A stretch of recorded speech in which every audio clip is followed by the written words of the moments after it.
Receber o diagnóstico de uma doença não é fácil, ainda mais quando se trata de uma enfermidade como o autismo.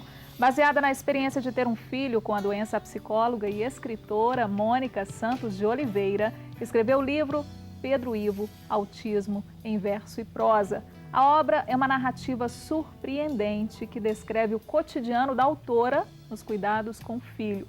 Com coragem, perseverança e bom humor, o livro aborda os desafios da rotina de ter em casa um filho autista.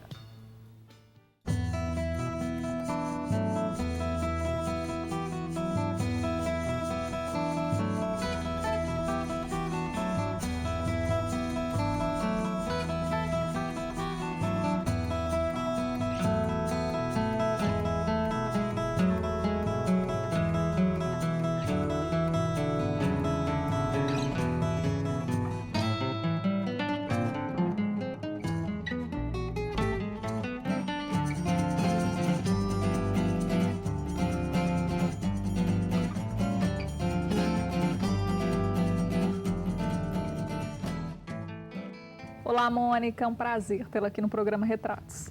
O prazer é todo meu. Muito legal da gente falar sobre o autismo.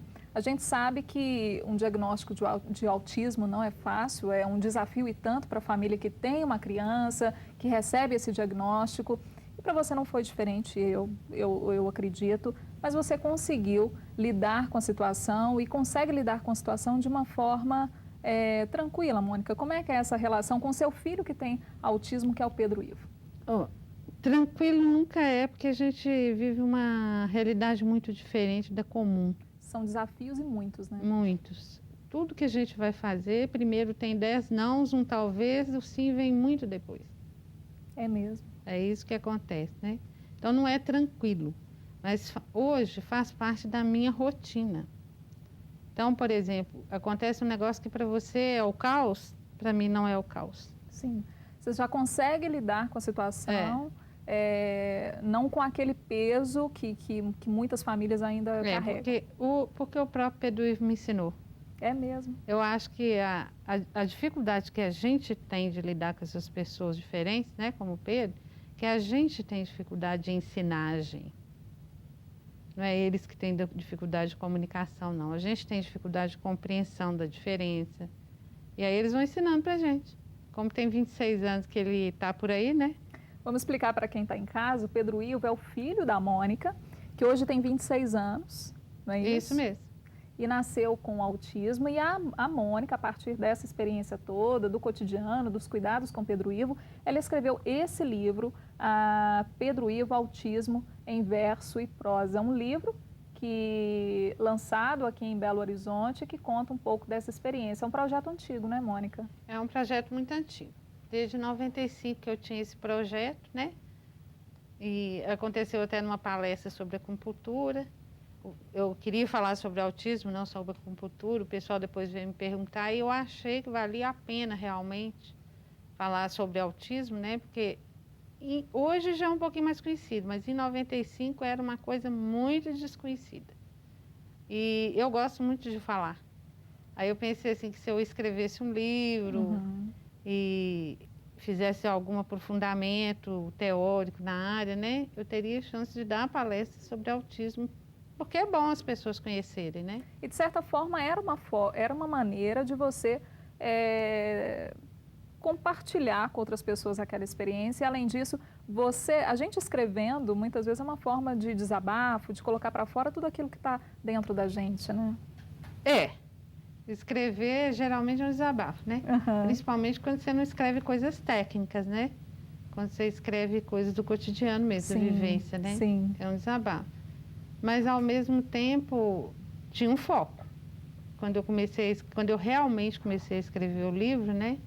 O meu foco era mostrar para os outros, mais que um desabafo. Às vezes eu já ouvi muita gente falando que o livro é um desabafo, né? Mas nesse caso seu, tinha essa meta, esse foco de exatamente compartilhar essa experiência com as outras pessoas. Porque, assim, uma visão que eu tenho de função. Eu acho que a função do Pedro Ivo nessa vida é ensinar sobre isso. Ele veio para cá para isso. eu acho que eu sou muito sistemática, eu preciso de dar função para as coisas. Então, o Pedro não trabalha, né? Então, eu dei essa função para ele. Mas como ele não fala e não escreve, eu tinha que fazer isso para ele, né? Sim. Eu tenho a curatela dele. Pois é. Era uma forma também Era uma forma de dar dar voz, função, né? para ele, porque fica faltando na vida, pelo menos na nossa realidade, que a dele é muito diferente. Eu nem sei se ele sente falta disso. Como é que foi ter esse diagnóstico do autismo? Foi na década de 90? Na década final de 80? de 80? No final de 80, né? Já era quase 90 praticamente, Sim. né?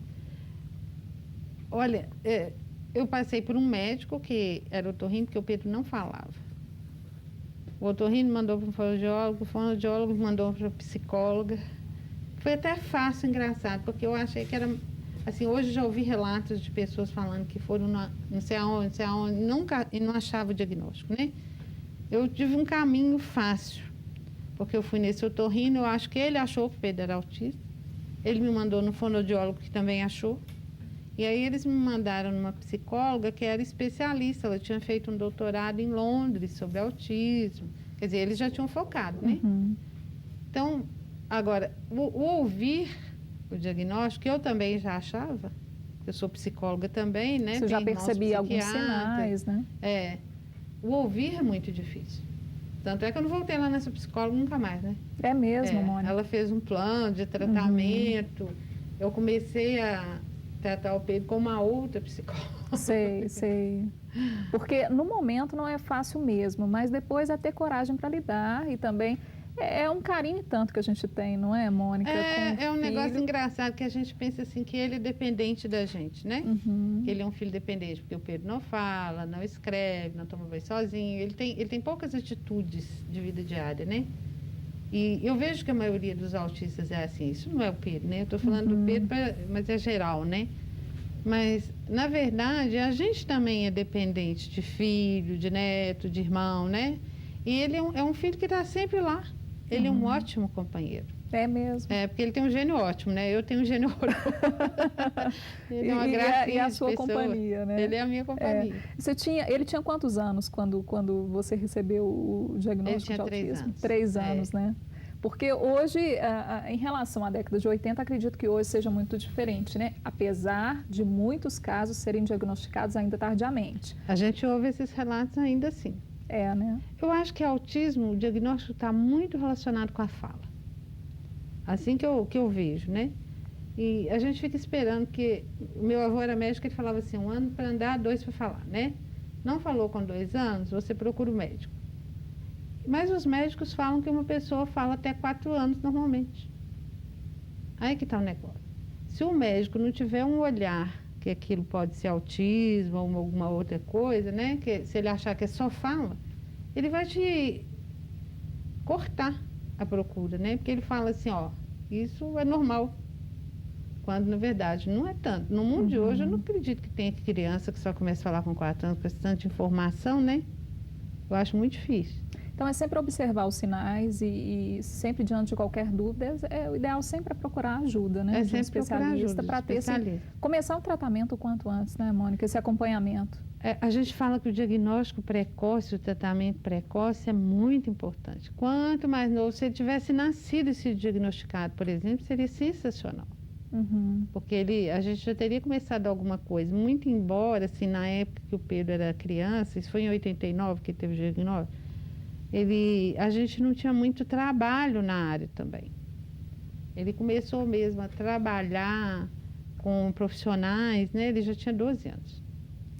E é importante, você me contava sobre uma palestra que você fazia, né? E esse interesse seu em falar do autismo a todo momento, compartilhar essa experiência, e o interesse das pessoas te procurando para saber mais informações, para ter acesso àquele conhecimento, àquela experiência que você tinha para passar, é a demanda, é a necessidade de querer saber, de querer conhecer mais, né? A necessidade de conhecimento. Eu achei assim que eu estava falando de maluca, né? E achei muito interessante esse retorno. Assim, para mim foi até novidade, que eu achava assim, por exemplo, quando eu estudei psicologia, né? Autismo era uma coisa muito rara. Então, eu ainda achava que era assim. Eu conhecia poucos autistas. Uhum. E você também presidiu a Associação Pro Autismo aqui de Belo Horizonte, né? O nome dela é APAS. APAS. Era uma associação de pais. Hoje ela não chama mais APAS, ela chama AMA, que é a mesma associação, mudou só de nome, né? Eu dirigi, mas foi assim, uma coisa muito imposta, foi até engraçado. Eu fui fazer um curso de extensão na área de autismo, na Escola de Medicina, UFMG. Conheci um médico lá, Dr. Walter Camargos, que estava lidando... Que é uma das referências hoje em autismo aqui em Belo Horizonte. E ele não era associado da APAS, mas ele ajudava as mães, né? Ele ajudou a fundar a APAS, ajudava as mães a dirigir nas reuniões.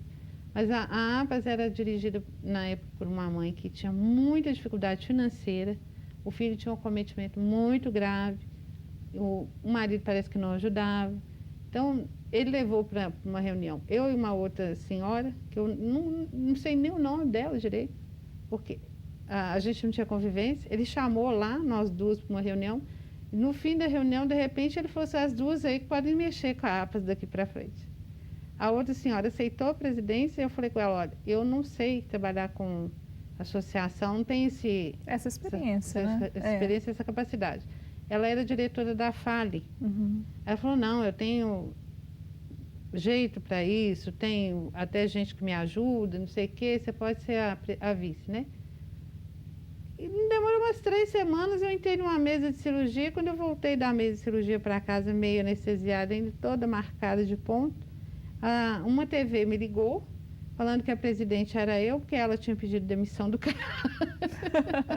E tinha uma entrevista para dar, que um médico, que é o, vamos dizer assim, predecessor do Walter Camargos, é o Raimundo Lippe. Sim.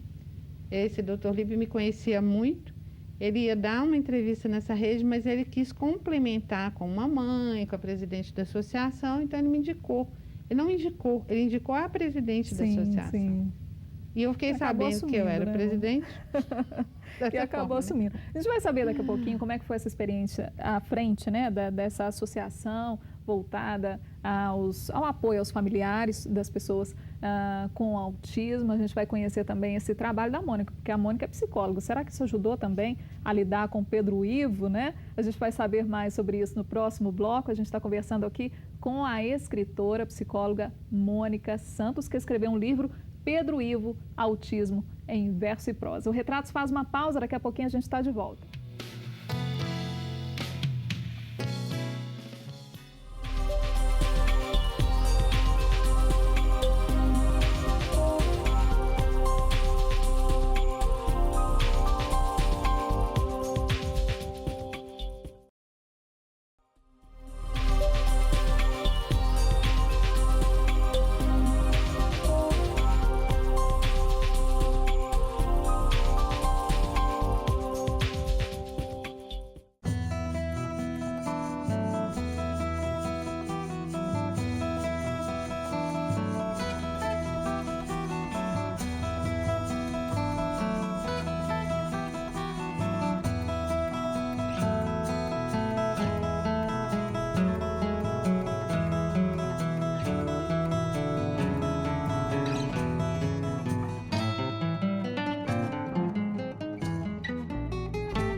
Estamos de volta com o programa Retratos, hoje recebendo aqui no programa a psicóloga Mônica Santos, também escritora. Mas antes da gente voltar para esse bate-papo, um recadinho para você sobre a campanha Faço Parte. O seu apoio é muito importante para que a TV Horizonte, os outros veículos de comunicação da Arquidiocese cumpram a sua missão.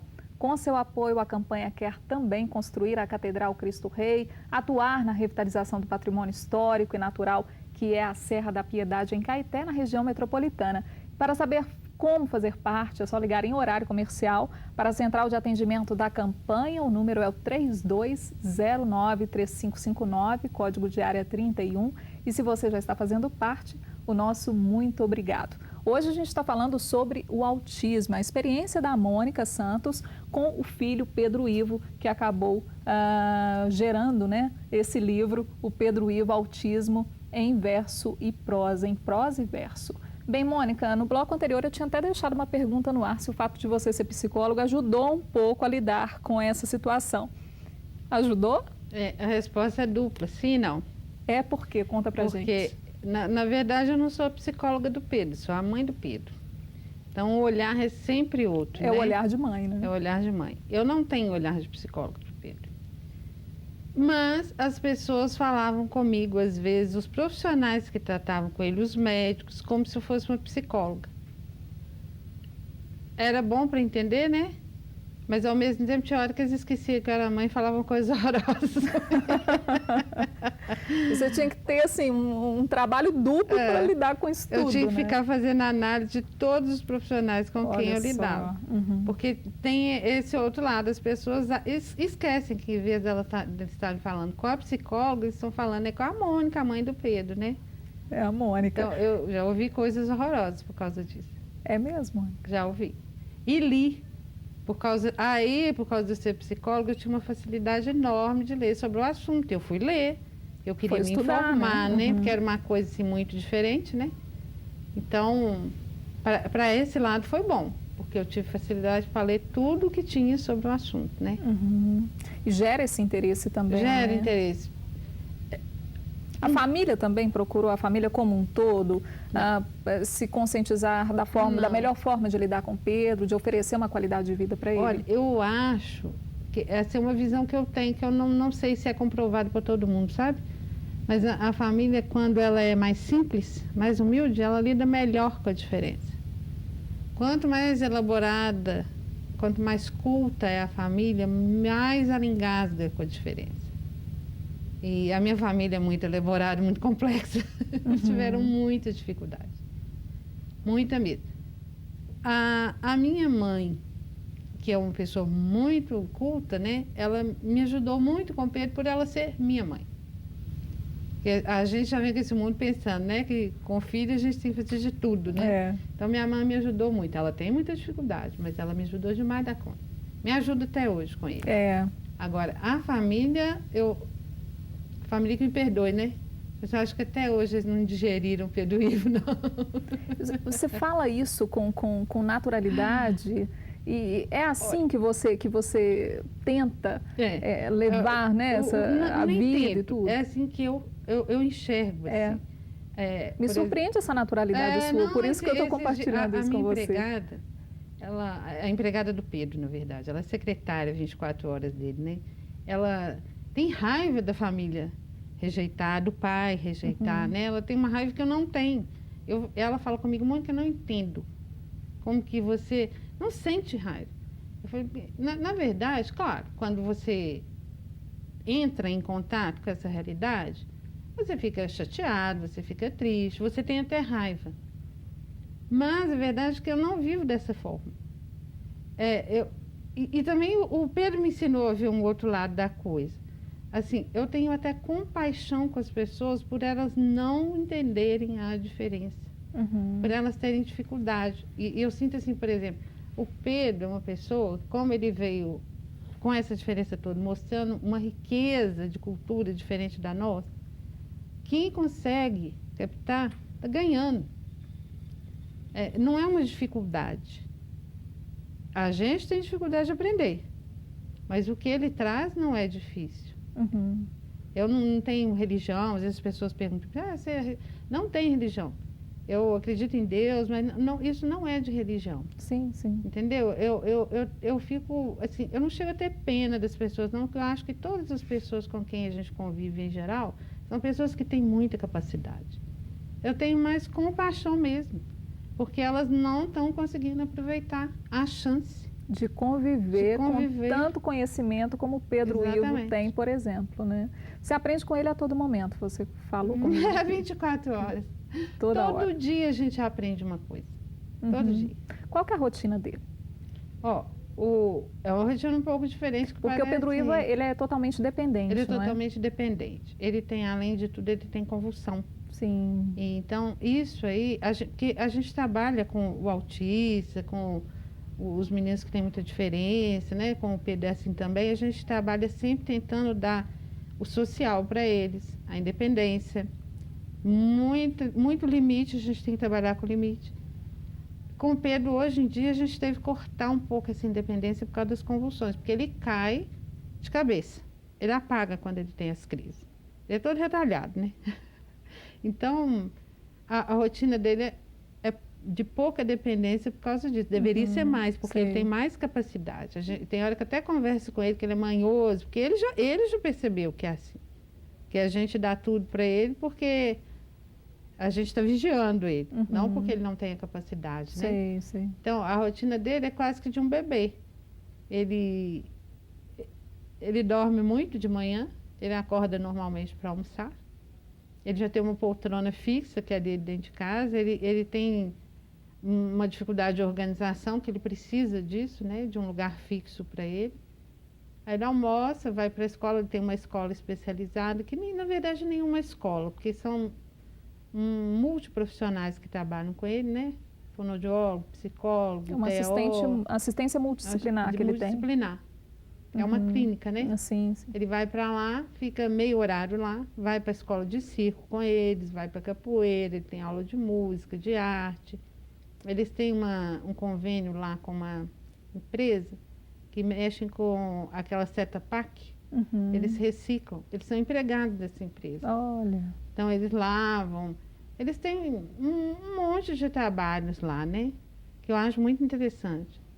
E ele tem um professor de natação, que dá aula para ele 3 vezes por semana, que também foi professor lá nessa clínica, que chama Dia a Dia, né? Então ele tem muita capacidade de lidar com o Pedro, até tem retrato dele vestido de caipira. Eles são muito amigos, ele tem muita confiança no Gustavo, né? E depois ele volta para casa, aí ele assiste um pouco de televisão, quase que o bebê mesmo, né? Assiste televisão, depois ele deita um pouquinho na cama, volta, né? Mas ele não tem nenhum compromisso, vamos dizer assim, nenhuma obrigação, ele não é executivo, né? Eu falo que ele tem uma barba muito grande.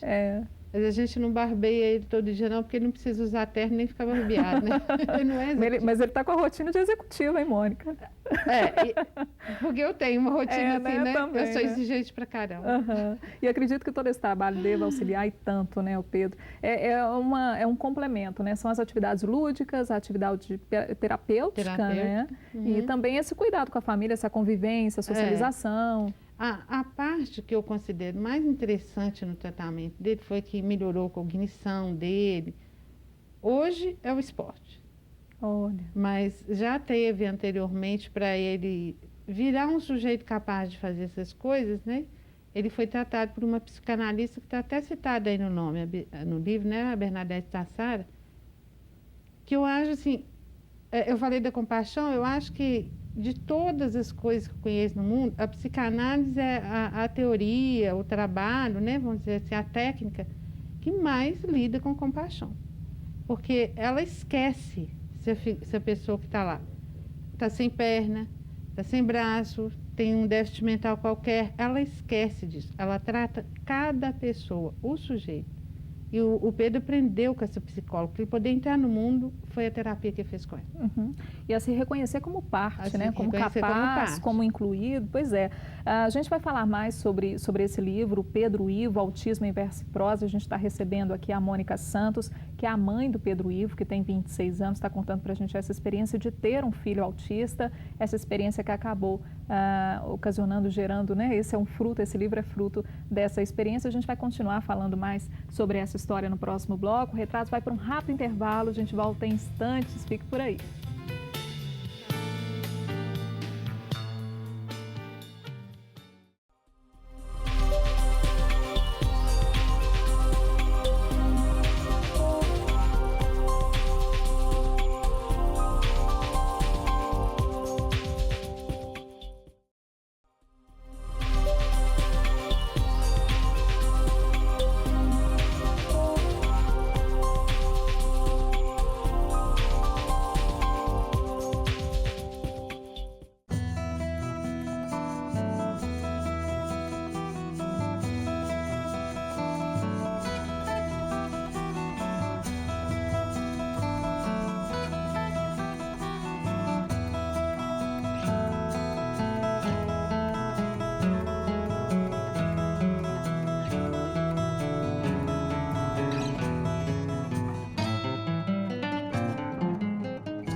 Voltamos com o programa Retratos, hoje conversando com a psicóloga e escritora Mônica Santos de Oliveira. Mônica, a gente falava no bloco anterior sobre o esporte e o esporte, como o esporte auxiliou muito a evolução do Pedro Ivo, né? Nesse acompanhamento, nesse progresso mesmo do Pedro Ivo desde então.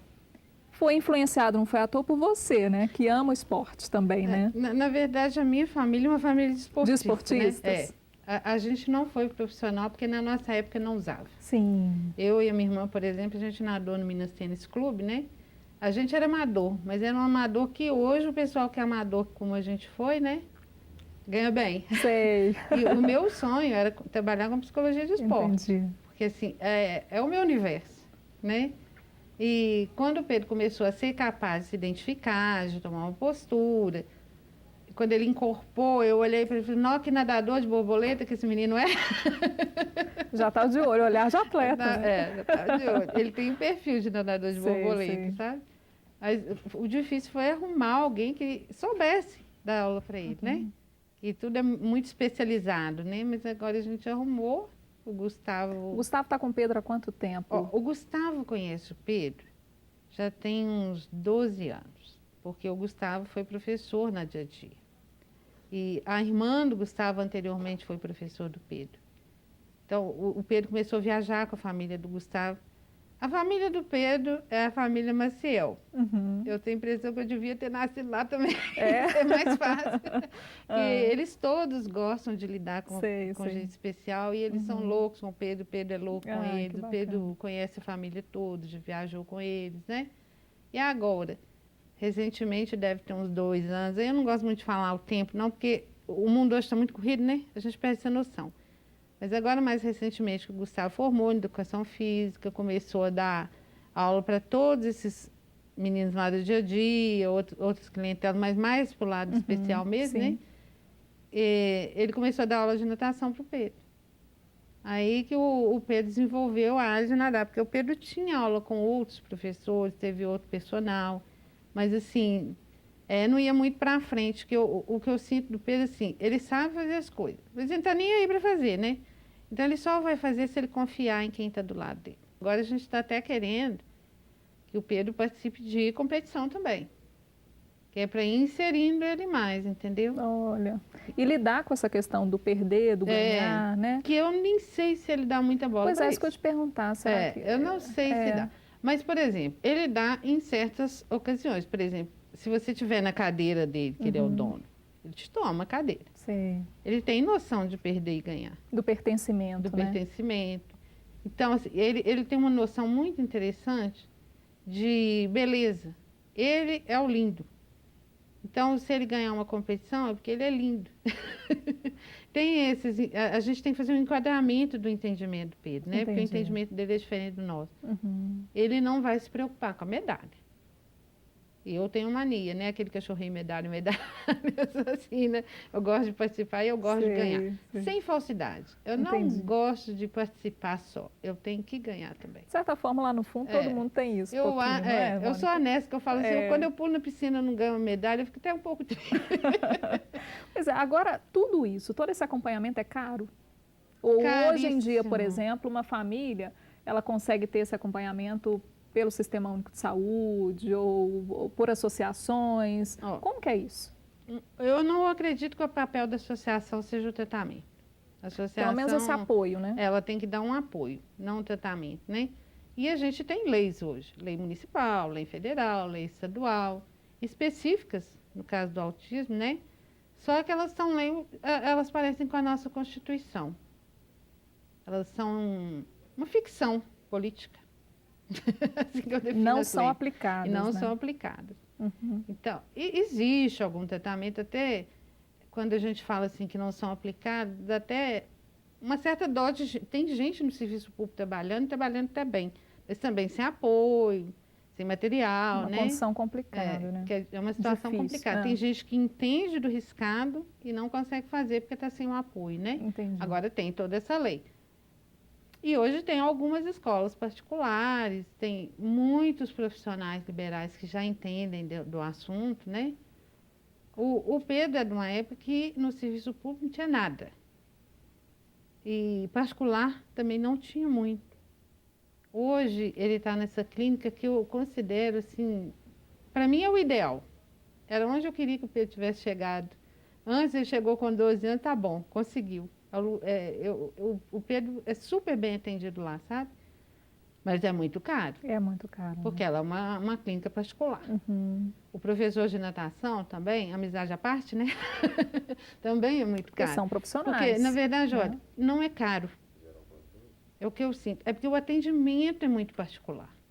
É muito especializado. Muito especializado. Né? As pessoas têm que ser especializadas na área, têm que entender mesmo a coisa. E elas também fizeram uma formação cara. É. E aí conta o conjunto, né? Porque é o terapeuta, o fonoaudiólogo, é o fisioterapeuta, é o professor de natação, é o médico, é o a psicólogo. Secretária 24 horas. A secretária 24 horas. Que é cara também. Não é fácil, Não né, é Mônica? fácil. Agora, eu sou funcionária pública federal. Uhum. E lá na Justiça a gente tem um setor de saúde que me ajuda reembolsando. E, assim, a gente paga, é um convênio, né? O que eu pago, eu e o Pedro juntos, né, é muito pouco perto do que a gente recebe de volta. Uhum. Na verdade, quem paga o tratamento do Pedro hoje em dia são os meus colegas da Justiça Federal. Porque muita gente contribui e gasta pouco. Uhum. O Pedro gasta mais que o que ele contribui. Entendi. Agora, nesse livro, Autismo em Verso e Prosa, por que esse prosa e verso, verso e prosa? Porque, como esse livro surgiu numa palestra, que era uma coisa formal, uma coisa técnica, eu estava falando de acupuntura tecnicamente, né, aplicada à psicologia, como a ideia nasceu daí, primeiramente eu tinha vontade de escrever um livro mais técnico. Aí eu li muita coisa técnica e comecei a pensar assim, gente, coisa técnica tem. E tem uma coisa que para mim é muito difícil eu falar de uma coisa técnica quando eu não tenho certeza.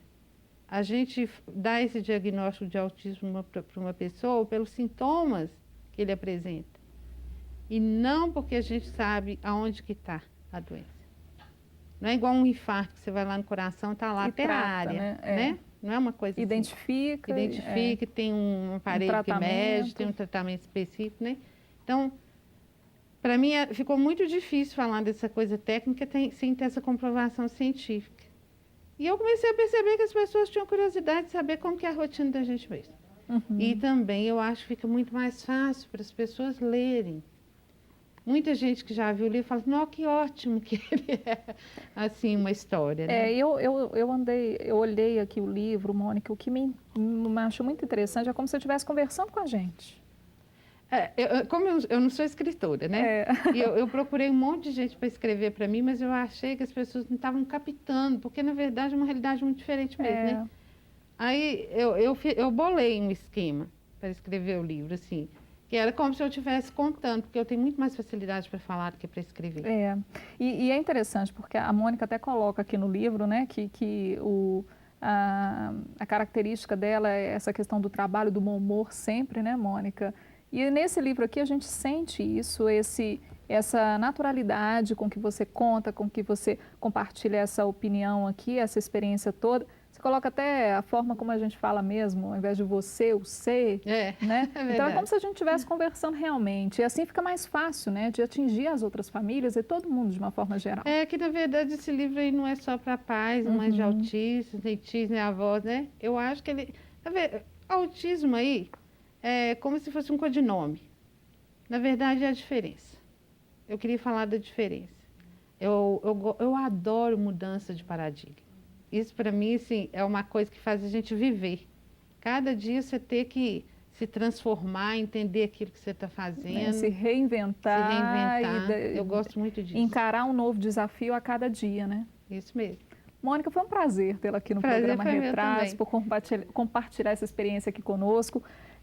Trazer e nos apresentar o Pedro Ivo, que com certeza, assim como você aprende com ele a cada dia, quem assistiu esse programa hoje aprendeu sim, né? E o Pedro Ivo ensinou a muita gente aqui por meio desse programa, por meio de você, por meio desse livro. É um prazer ter aqui sucesso, viu? O prazer é todo meu de novo.